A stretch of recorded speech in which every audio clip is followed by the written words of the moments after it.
funciones complejas y funciones relacionadas a ella.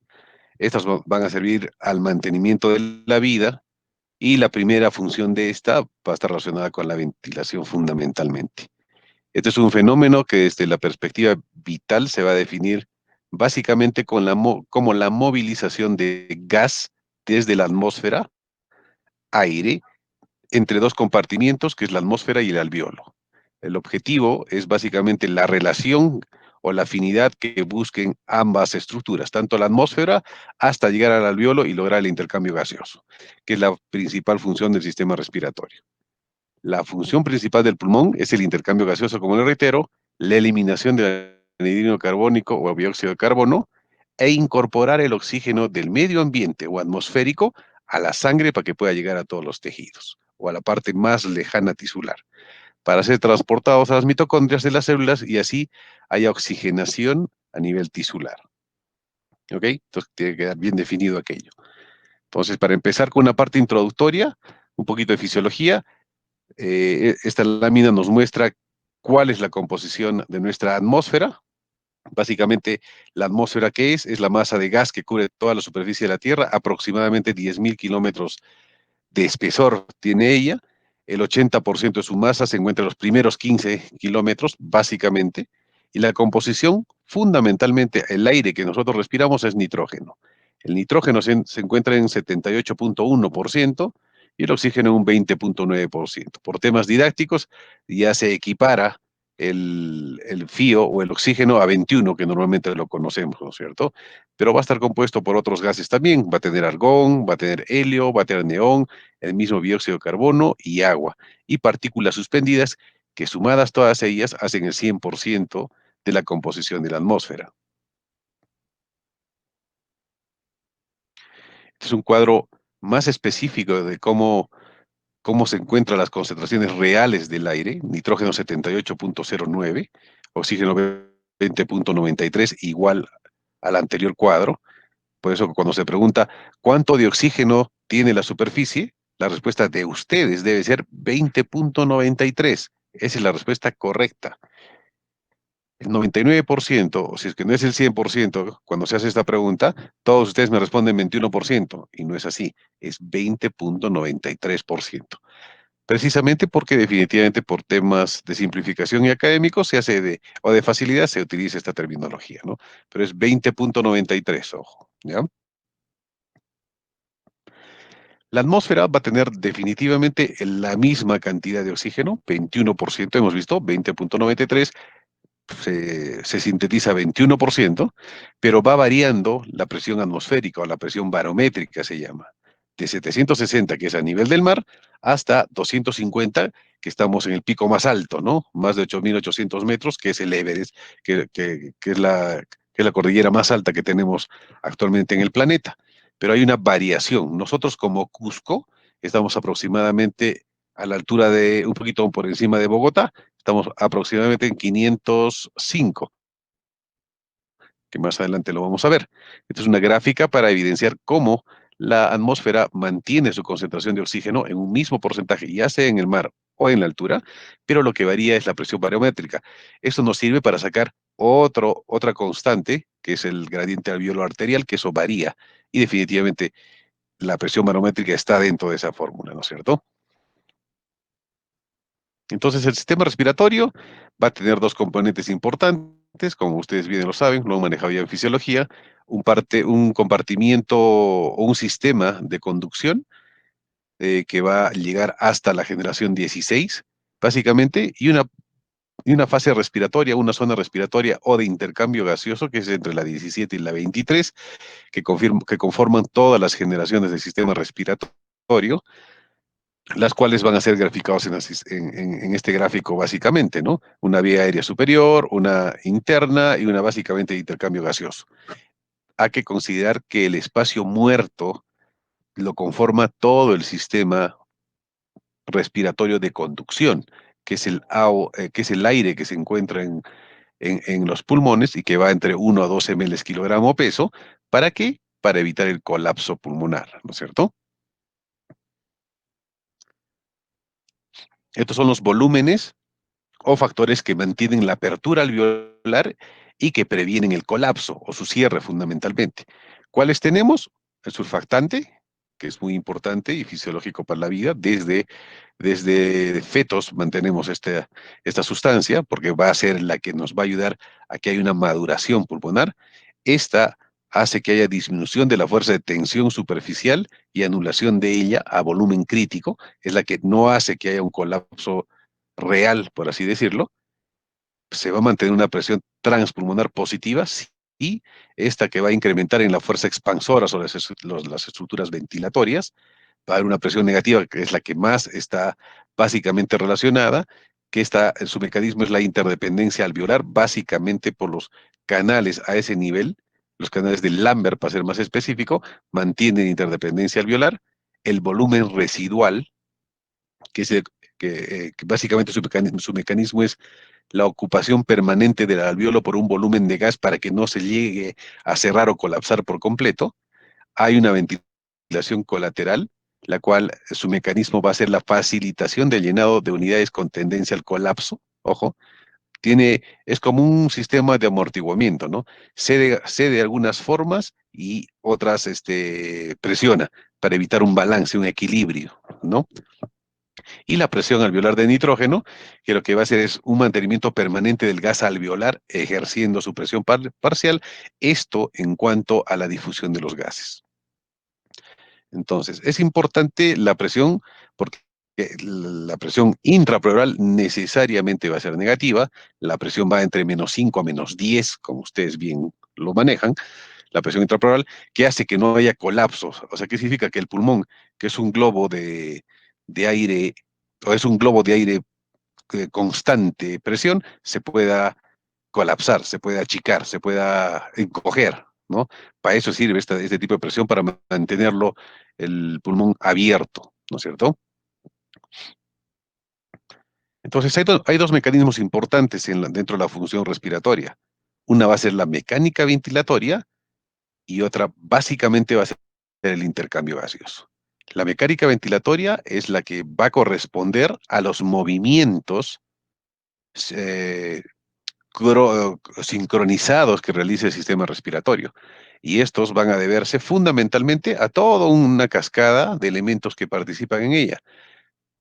Lógicamente, primero el centro respiratorio a nivel cerebral, que estos mediante los nervios motores y la unión neuromuscular hace que haya movimiento muscular y expansión de la caja torácica con un eje motor importante como es el diafragma, porque el diafragma es el principal músculo ventilatorio, que va a hacer que haya expansión y movimiento pulmonar y movimiento de caja torácica y así se produzca la entrada y salida de aire, básicamente, y entrada y salida también del oxígeno, que es la que va a entrar por las vías aéreas y se va a conducir a los vasos sanguíneos y lograr así una buena ventilación y una buena perfusión pulmonar. ¿Ok? Entonces, la mecánica ventilatoria es básicamente la parte mecánica, como su propio nombre dice, la parte de estructura, ¿no? De movimiento, de fuelle, ¿ya? Es un gráfico donde nos grafica ya la segunda parte importante, que es básicamente el intercambio gaseoso. Hay tres sistemas importantes por los cuales se produce este mecanismo: la ventilación propiamente dicha, la difusión de gases y la perfusión de estos, que es el intercambio de oxígeno por CO2. Entrada de oxígeno y salida de CO2. Fundamentalmente eso quiere decir. Ventilación, difusión y perfusión. Como acá evidenciamos en el gráfico, entra aire oxigenado y sale dióxido de carbono, sangre más oscura, por así decirlo, ¿no? Por diferentes mecanismos. Uno de ellos es la difusión y el otro es la perfusión. Es el mismo gráfico, por lo cual vemos cómo hay un intercambio capilar a nivel de la membrana alveolo capilar que va a definir o va a condicionar definitivamente que se produzca este transporte por diferentes mecanismos que lo voy a mencionar muy sucintamente más adelante. Hay volúmenes pulmonares, definitivamente todos sabemos los, las cuatro capacidades y los cuatro volúmenes que tenemos en la superficie, ¿no es cierto? El volumen tidal o volumen corriente, que es aquel que en promedio va a ser 500 ml, que va a entrar, es el que entra y sale en una respiración normal, ¿no es cierto? Va a tener diferentes tipos de permeabilidad o turbulencia. Por ende, cuando entre el aire, hay diferentes tipos de flujo. El laminar, el de transición y el turbulento. Son tres tipos, ¿no es cierto?, de tipo de turbulencia que entra el aire. Y definitivamente va a tener diferentes fórmulas este cuadro, ¿no? El volumen tidal por la frecuencia respiratoria tiene un volumen, que es el volumen normalmente que vamos manejando como ventilación pulmonar total, fundamentalmente, ¿no es cierto? Entonces, en la mecánica respiratoria vemos todos los volúmenes que los hemos mencionado, o perdón, que lo han debido tocar en fisiología referente a las capacidades que tenemos, capacidades y volúmenes. Las capacidades va a ser la suma de los volúmenes. Tenemos el volumen tidal, tenemos el volumen de reserva inspiratoria, tenemos el volumen de reserva expiratoria y el volumen residual, que son los cuatro. En las capacidades, ¿cuáles vamos a tener? Vamos a tener la capacidad pulmonar total, la capacidad vital, la capacidad residual funcional y la capacidad pulmonar total. Son las cuatro capacidades y cuatro volúmenes que van a hacer que un ciclo respiratorio tenga el volumen total aproximadamente entre 5.800 y 6.000 ml expresado en mililitros, que es lo que fisiológicamente tiene una persona en promedio de 70 kilos, ¿no es cierto? Que es en base a todos los rasgos fisiológicos que tenemos y en todos los libros hablan de un peso de 70 kilos como volumen fisiológico, ¿no? 5.800 a 6.000 de volumen total, ¿no es cierto? O capacidad pulmonar total. De ahí, este cuadro es importante cuando se habla, por ejemplo, de pruebas de función pulmonar como la espirometría, porque estos volúmenes nos va a dar en qué ciclo estamos y cuál no es factible, ¿no es cierto? Entrando a la difusión, existe tres leyes importantes. La más importante es la ley de Fick. ¿Cuál es la ley de Fick? Es básicamente va a expresar la difusión de un gas a través de una membrana de tejido que es directamente proporcional a la diferencia de presiones de cada lado de la membrana y a la superficie de difusión e inversamente proporcional al espesor de la membrana. Como ustedes bien recordarán, la membrana alveolar aproximadamente tiene una superficie de entre 80 y 100 metros cuadrados. Todos los libros indican que simula una cancha de tenis, que es lo que todos tenemos como superficie de membrana alveolar. Pero el espesor de la membrana, como le dice la ley, básicamente llega entre 3 a 4 micras, casi imperceptible. Esto hace que la difusión sea muy satisfactoria en la relación alveolo capilar o oxígeno con el alveolo. A eso se refiere esta ley de Fick. Habiendo tanta superficie, va a corresponder que el oxígeno pueda pasar sin ningún problema. También tenemos otra ley que es la ley de Henry, la cual indica que la difusión de un gas, de un medio gaseoso a uno líquido, hablamos de alveolo a un capilar o viceversa, es directamente proporcional a la diferencia de presiones parciales del gas en cada uno de los medios. También existe la ley de Graham, la cual va a indicar que la velocidad de difusión de un gas a través de una membrana es directamente proporcional al coeficiente de solubilidad del gas e inversamente proporcional a la raíz cuadrada de su peso molecular. ¿Qué quiere decir? Que definitivamente el aire en zona de conducción pesa más que en zona capilar. Esa es la diferencia. Y que definitivamente las tres tienen relación. Todas hablan de membrana, todos hablan de superficie y todos hablan de espesor. Casi todas en realidad son similares, como se han podido dar, ¿no es cierto? Este es un cuadrito donde sintetiza las tres leyes básicas que intervienen en la zona de difusión pulmonar o intercambio gaseoso. La difusión, en los tres casos, Fick, Henry Graham, la más conocida es la ley de Fick, que, ojo, es importante que lo tengan en cuenta. Voy a repetirles, es la difusión de un gas a través de una membrana de tejido es directamente proporcional a la diferencia de presiones a cada lado de la membrana y a la superficie de difusión e inversamente proporcional al espesor de la membrana. De las tres, la más importante es la ley de Fick por la superficie que les mencionaba anteriormente, para que vean que hay tanta superficie para poder oxigenar la parte pulmonar, que por ello es el motor fundamental. Sin oxígeno no hay vida, ¿no es cierto? Son las diferentes presiones que llegan desde la vía de conducción, una presión alveolar de oxígeno 109, una presión alveolar de CO2 igual a 40, que va cambiando a medida que va el capilar. Fíjense cómo la presión arterial de oxígeno en el capilar 109 varía, y la presión venosa baja a 75, igual que el CO2. El CO2 no hay mucha variación, si ustedes pueden evidenciarse en esta imagen, en cuanto a la presión arterial de CO2 como la presión venosa de CO2, 40-45. Pero sí hay una diferencia significativa, más de 35-40%, entre la presión arterial de oxígeno, que es 109, con la presión venosa de oxígeno, que es 75. Al pasar esta superficie, al producirse esta difusión, cambia los volúmenes y las presiones, como pueden evidenciar. Es una imagen similar a la anterior. Entonces, nosotros recordamos tres zonas, o las zonas de Wells. ¿Hay diferencias de presión? Definitivamente. Siempre se ha considerado que la zona más ventilada y perfundida es la zona basal, porque tiene más vasculatura, más capilares sanguíneos. Y la zona más ventilada definitivamente es la zona uno. La zona uno, que es la parte apical de los pulmones, ¿qué es lo que va a evidenciar? Que la presión alveolar es mayor que la presión arterial y mayor que la presión venosa. La zona 2, que es la zona intermedia, indica que la presión arterial es mayor que la presión alveolar y mayor que la presión venosa. Ojo con estas formulitas. Y la zona 3, que es la zona más perfundida y ventilada, como les indicó anteriormente, indica que la presión arterial es mayor que la presión venosa y mayor que la presión alveolar.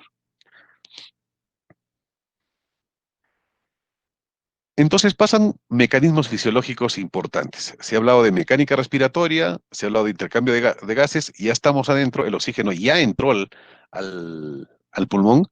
¿Y ahora qué falta? El transporte de oxígeno. ¿Cómo llevamos ese oxígeno a todos los tejidos? Y acá vamos a tener dos leyes, ¿no? La ley de Bohr, que lo han debido ver en fisiología, y la de Boyle, ¿no es cierto? Que los dos tienen ambos mecanismos casi similares. Simplemente es cómo se entrega el oxígeno, ¿no? ¿Y cómo se va a entregar el oxígeno?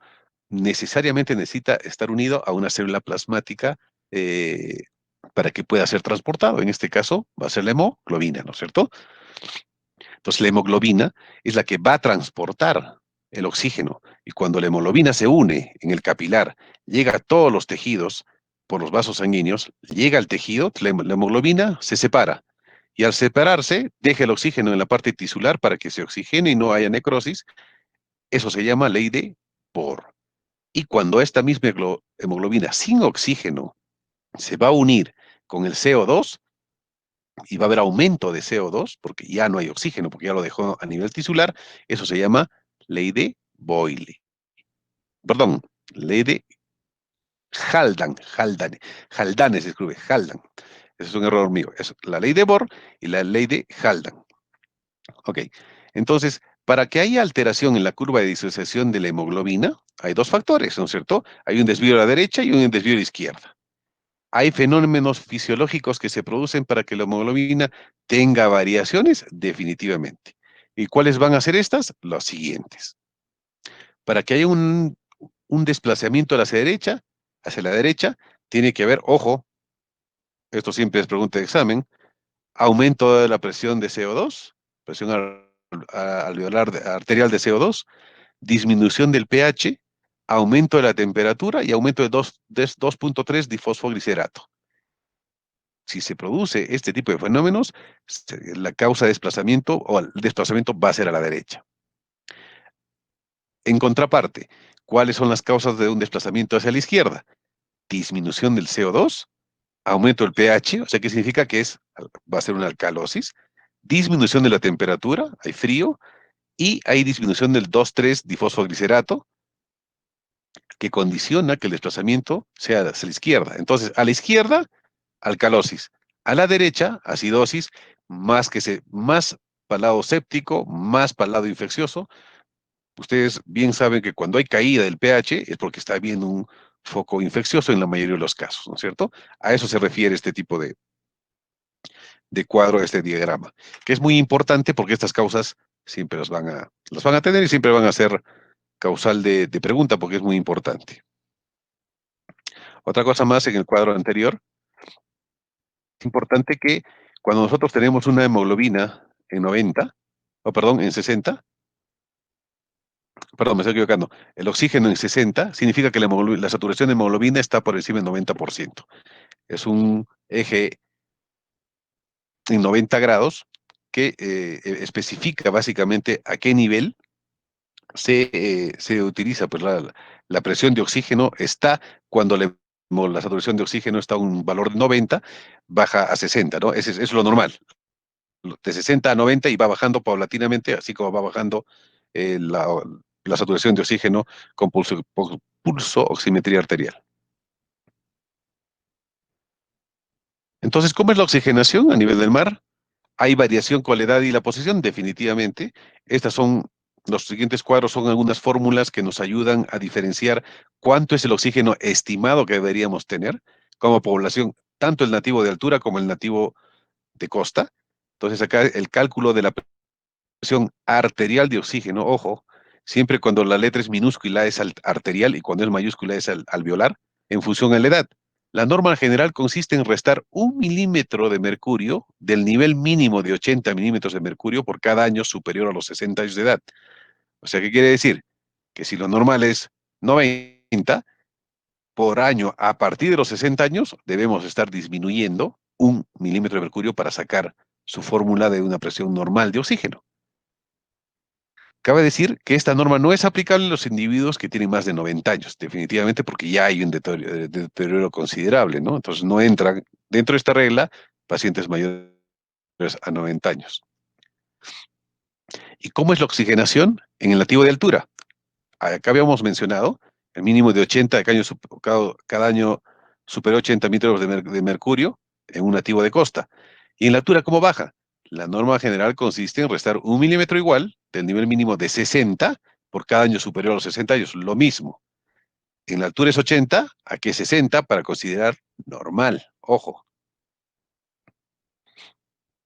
como acá bien dice el ejemplo, ¿no? Si tuviese 65 años en altura, 60 menos 1 milímetro de mercurio, lo normal para nosotros, encontrar 55 milímetros de mercurio en un mayor de 60 acá por gasometría no nos podría sorprender.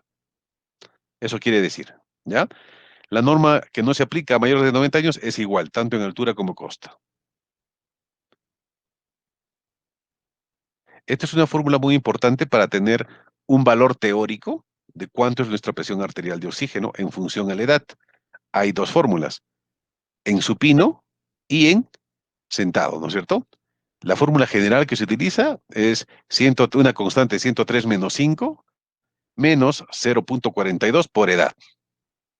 Y en función a la posición, en sentado es igual, presión arterial de oxígeno es igual a 104,2 menos 0,27 por edad, sentado, o en decúbito supino, 109 menos 0,43 por edad. Esto para sacar básicamente la estimación de este paciente con tal edad, cuánto es su presión arterial de oxígeno teórica, que eso lo van a al sacar esta fórmula, ustedes ya tienen el valor. Y al sacar la gasometría, comparar si coincide o no. Si no coincide, ya estaríamos frente a un cuadro de insuficiencia respiratoria, que lo vamos a ver más adelante. Pero estas fórmulas es importante que las conozcan. Yo puedo preguntar, ¿cuánto es el cálculo en base a la edad de un paciente de 100 años? Ya está. Ustedes tienen que aplicar esta fórmula, pues, ¿no? 103,5 menos 0,4 por edad. Y ahí va a salir el porcentaje. ¿No es cierto? Estos son los valores arteriales de oxígeno dependiendo de la severidad de la hipoxemia. Cuando consideramos hiperoxia normal, hipoxemia leve, moderada, severa, ¿no? hay que considerar que hipoxia la vamos a considerar entre 60 y 80 o 90. ¿Ah? Hay que tenerlo bien en cuenta esto. Cuando hablamos de insuficiencia, que lo vamos a llevar más adelante, es cuando la presión arterial de oxígeno está por debajo de 60. Ahí hablamos de insuficiencia. Antes no, como lo dice el cuadro. Hiperoxia, hay una saturación más de 100, normal. Normal, entre 80 y 100. Hipoxemia leve, entre 60 y 80. Hipoxemia moderada, entre 40 y 60. E hipoxemia severa, menos 40. ¿No es cierto? Esto en relación a la presión arterial de oxígeno por Aga. En cuanto a la saturación de oxígeno, normal, mayor a 95 en la altura, perdón, en la costa. Nosotros en la altura podemos considerar mayor de 90 ya como normal la saturación de oxígeno. Hipoxemia leve entre 90 y 95.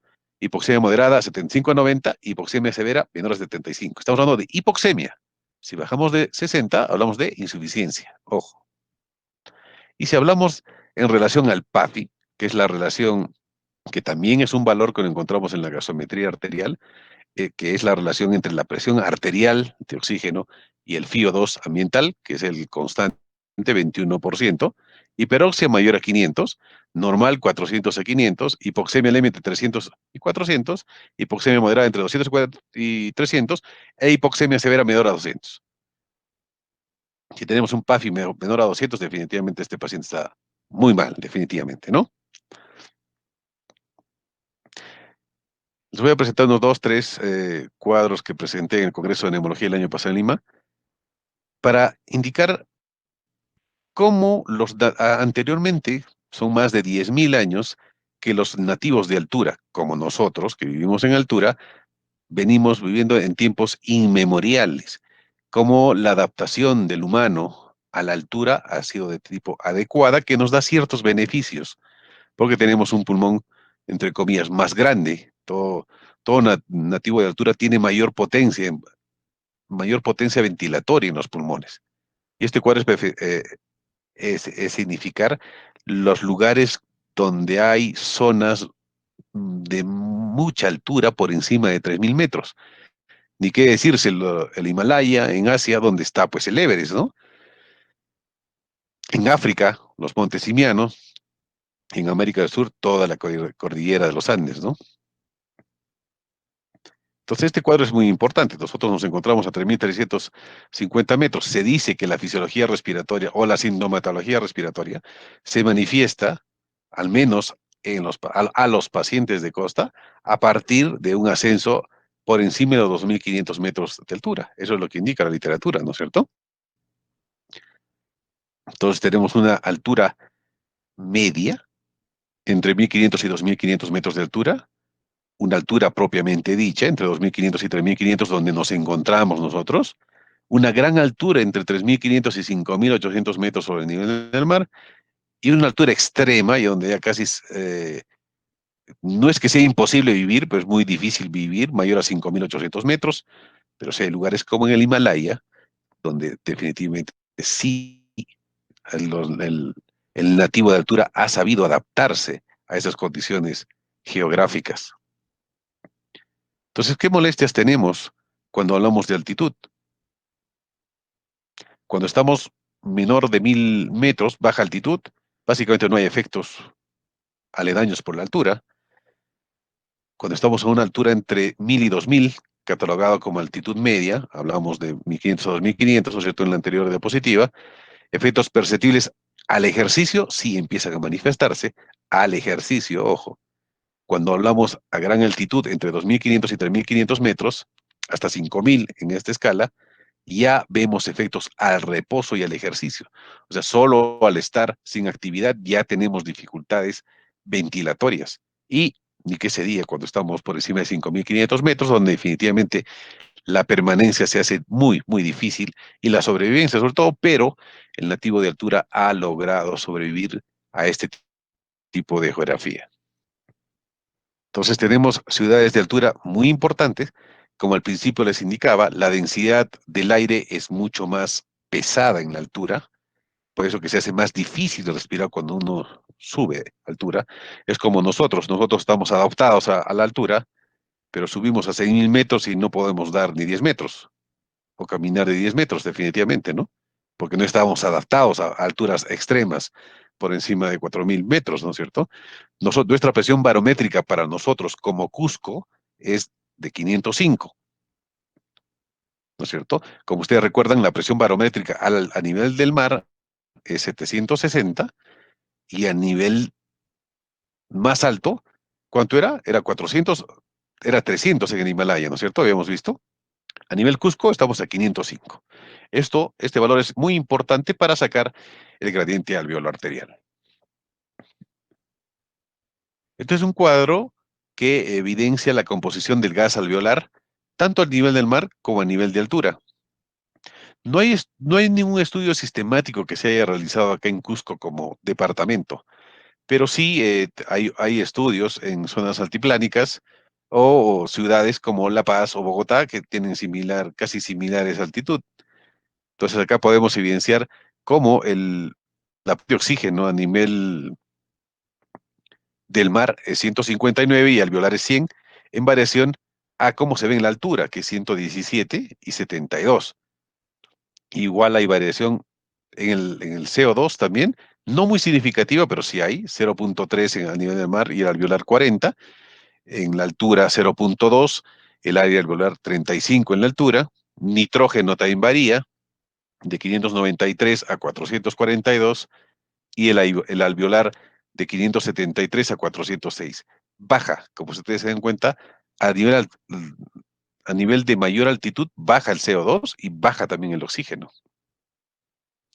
La presión de vapor de agua se mantiene constante. Siempre va a ser 47 milímetros de mercurio. Eso es lo normal.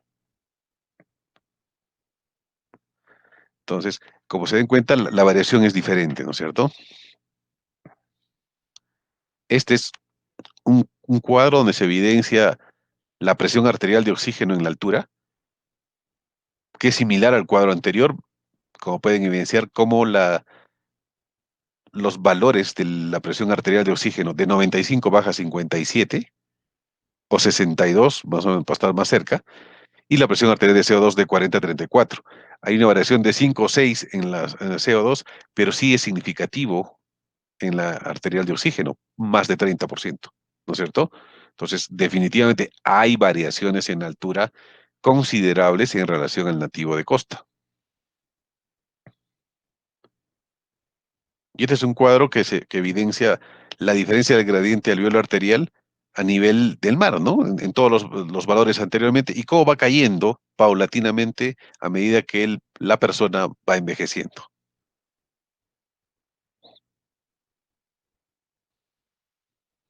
Entonces, como lo mencioné, la presión barométrica a nivel de Cusco, 540, 505 ha salido eso en varios artículos recién que investigamos el año pasado, y en Lima, que es a nivel del mar, se mantiene pues el 760, que es la constante, ¿no es cierto?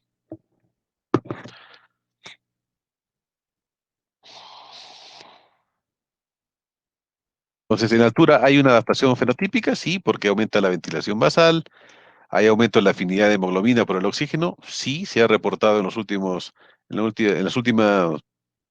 en la última literatura, indica que el nativo de altura tiende a la policitemia, ¿no? Tiene más carga de hemoglobina. Y por ende, si hay mayor hemoglobina, hay mayor oxígeno, porque hay mayor transporte de oxígeno, porque el principal transportador de oxígeno es la hemoglobina fundamentalmente, ¿no es cierto? Y el aumento del contenido arterial de oxígeno aumenta la hemoglobina, lo mismo que estoy hablando, y también se ha evidenciado que hay una hipertensión pulmonar adaptativa persistente en el nativo de altura, ¿no? Este es un ejemplo de una gasometría arterial en un nativo de altura. El pH no va a variar. El CO2, la presión arterial de oxígeno sí, se va a mantener en 60 y 65, en contraposición a si evaluamos un paciente de costa donde va a estar por encima de 90, ¿no es cierto? La presión arterial de CO2 está entre 30 y 35, lo normal es 35 a 45, ¿no es cierto? Hay una caída. La saturación está entre 85 y 95, 90 punto de corte en relación a la altura, perdón, a la costa, que es por encima de 95, y el bicarbonato va entre 18 y 22, más o menos 2, ¿no es cierto? Que es lo normal de una gasometría arterial en gases. Pues habiendo tenido esta introducción fisiológica de las variables funcionales y de gases en la altura y costa, entramos a la que nos interesa, que es la insuficiencia respiratoria, ¿no? Entonces, la insuficiencia respiratoria va a ser medida en aquel paciente que tenga una presión de oxígeno menor de 60 y un PCO2 mayor de 45 a 50. Ojo, ¿cómo se define la insuficiencia respiratoria? En aquel paciente que tenga presión de oxígeno menor de 60 y un PCO2 mayor de 45 a 50. ¿Ya? ¿Y cómo definimos? Hipoxemia a la deficiencia relativa de oxígeno en la sangre, un valor bajo en la presión parcial de oxígeno o una baja saturación de hemoglobina con oxígeno en sangre. ¿No es cierto? ¿Cómo clasificamos la hipoxemia? Hipoventilación, alteración de difusión, perfusión, aumento del shunt, disminución de la presión inspiratoria de CO2 o de oxígeno, disminución de la presión barométrica, disminución de la FiO2. ¿Cuáles van a ser las características de la hipoventilación? Primero, que siempre va a provocar un aumento de la CO2. Si uno empieza a hiperventilar por la dificultad respiratoria, por la caída de oxígeno, necesariamente va a subir la CO2 por la hiperventilación que causa. Y en segundo caso, la hipoxemia puede ser corregida fácilmente con la administración de oxígeno. Cuando hablamos de hipoxemia, básicamente es cuando encontramos un valor de oxígeno por encima de 60, como lo mencioné al principio. Entonces, hay un desequilibrio ventilación-perfusión, definitivamente lo normal es de 0,8. La principal causa de hipoxemia es que haya un aumento de este gradiente alveolar arterial o hay un desequilibrio entre la presión arterial y la alveolar, pero que responden a incrementos de oxígeno, definitivamente. Todas las enfermedades pulmonares cursan con alteración en la función perfusión-ventilación y sobre todo va a haber alteración en el gradiente alveolo arterial, ¿no es cierto? Como hemos visto, normalmente el gradiente es de 5 a 10, eso es lo normal. Normalmente siempre va a haber una alteración en este punto. En cuanto a los defectos de difusión, la hipoxemia debido a tiempo incrementado requerido para el equilibrio de oxígeno a través de la membrana alveolo-capilar va a producir engrosamiento o va a condicionar engrosamiento de la membrana alveolo-capilar, normalmente las enfermedades intersticiales, o disminución del área disponible para difusión, enfisema. ¿Por qué? Porque definitivamente al alterarse este equilibrio, al haber destrucción de esta zona, no hay pues zona de intercambio gaseoso y es lo que se llama enfisema, ¿no es cierto? Pero cuando hay engrosamiento, o sea, está la membrana, pero hay engrosamiento de la membrana alveolo capilar, ¿cuánto medía esta o cuánto era el grosor? Eran 3 micras, ¿no? Pero tras la noxa externa que condiciona las intersticiales, no permite hacer esta difusión correcta, provoca enfermedades de tipo intersticial. Estas enfermedades responden a oxígeno, por eso que el tratamiento de la patología pulmonar crónica, ya sea enfisema pulmonar, EPIT, es básicamente con oxígeno.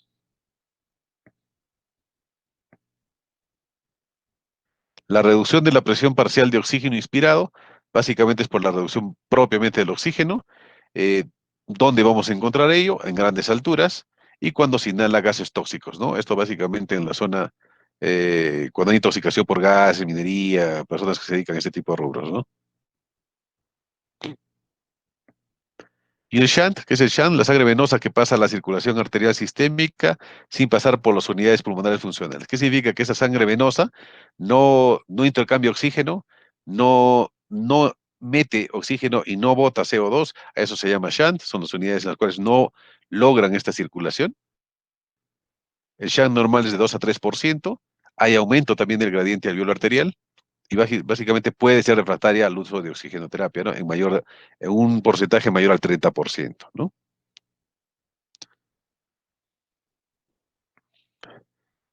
Entonces es un cuadro similar al que vimos anteriormente, ¿no? No lo vamos a detallar. Entonces, cuando hablamos de insuficiencia respiratoria aguda, creo que ya tenemos el panorama más claro de la parte respiratoria, la fisiología respiratoria. Hay que considerar que es un síndrome que produce una incapacidad del sistema respiratorio para llevar a cabo todas las funciones que hemos mencionado anteriormente. Las causas de la insuficiencia respiratoria no se limitan a los pulmones, sino que pueden afectar cualquier parte del aparato respiratorio, ¿no es cierto? Entonces, todos estos sistemas participan en la parte respiratoria, sistema nervioso central, la médula espinal, sistema neuromuscular, el tórax propiamente dicho, la pleura, la vía aérea superior por donde entra el aire atmosférico, el sistema cardiovascular, que es el que va a bombear, hasta el final, que son los alvéolos y las vías aéreas pequeñas o inferiores, que van a participar en todo el sistema respiratorio, ¿no es cierto? Entonces, ¿cómo clasificamos la insuficiencia respiratoria? En cuatro tipos. La tipo uno, que es la oxigenatoria o la hipoxémica, caída de oxígeno, falta de oxígeno. La tipo 2, que es la hipercápnica o el aumento de CO2 o ventilatoria. La tipo 3 es la perioperatoria y la tipo 4 es la de hipoperfusión, ¿no es cierto? Entonces, desde el punto de vista etiológico, o fisiológico, perdón. Pero tenemos otro tipo de clasificaciones. Vamos a detallar estas mismas, pero dándole una clínica adicional. En la hipoxémica, básicamente hay una alteración entre la ventilación y perfusión. ¿Cuál va a ser la etiología? Hay ocupación del espacio aéreo. Y la clínica, edema pulmonar, puede ser de origen cardiogénico, puede ser un síndrome de distrés respiratorio del adulto, puede ser una neumonía, puede ser una hemorragia alveolar o puede ser un trauma. Esas condicionan hipoxia aguda. La tipo, la hipercápnica o por hipoventilación, hay disminución del volumen alveolar y la etiología va a ser estimulada básicamente por alteración en el sistema nervioso central, disminución en la actividad neuromuscular o alteración en el trabajo respiratorio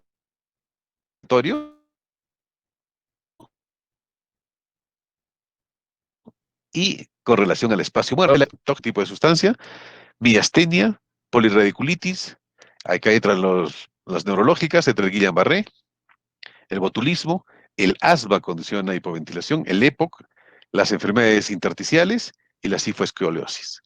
En el tipo 3, que es el tipo la perioperiatoria, básicamente hay atelectasia, ¿no? Hay acumulación tipo obstructiva, donde va a haber disminución de la capacidad residual funcional y aumento de la capacidad vital.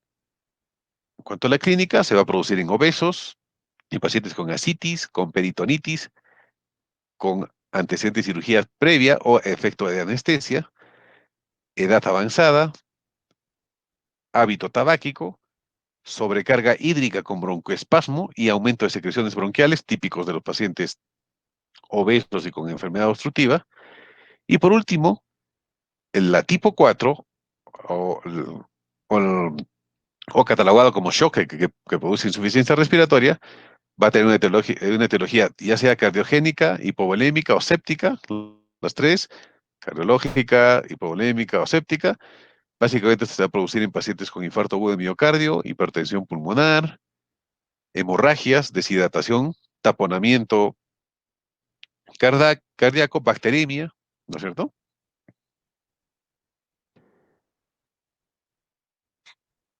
Entonces, la insuficiencia respiratoria tipo uno básicamente se va a considerar cuando hay una presión arterial de oxígeno menor a 60 o saturación menor a 90, como hemos mencionado anteriormente.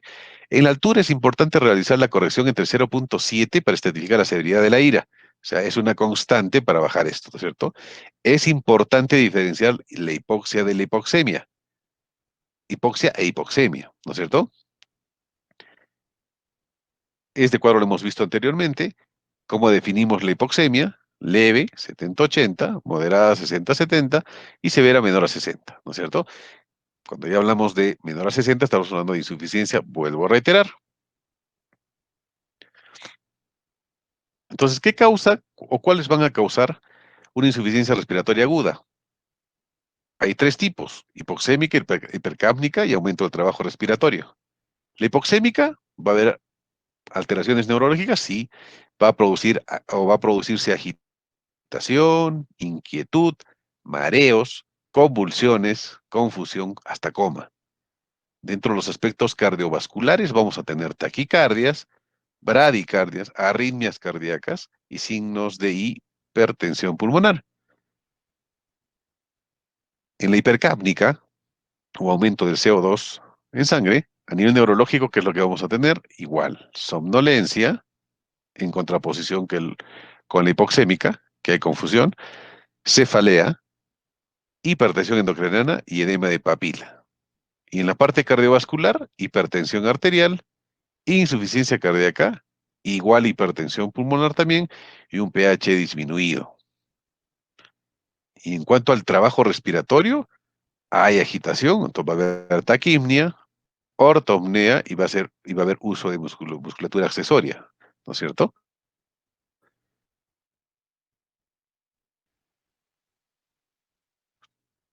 ¿Y qué encontramos en la insuficiencia crónica? Estamos hablando de hipoxemia moderada severa, cor pulmonar, eritremia, consumo de oxígeno aumentado, pacientes generalmente que ya están con oxígeno suplementario, y en la severa, aumento del gasto cardíaco, o mejor dicho, disminución del gasto cardíaco y retención de la bomba sodio-potasio, ¿no es cierto?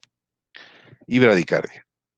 En cuanto a la insuficiencia, en la parte hipercápnica, hay cambio en los estímulos en la circulación sanguínea, respiratoria, va a haber cefalea, va a haber hipertensión arterial, va a haber mioclonías, va a haber vasodilatación periférica, gasto cardíaco aumentado en contraposición a lo anterior que era disminuido, y el bicarbonato también va a haber una elevación del bicarbonato, ¿no?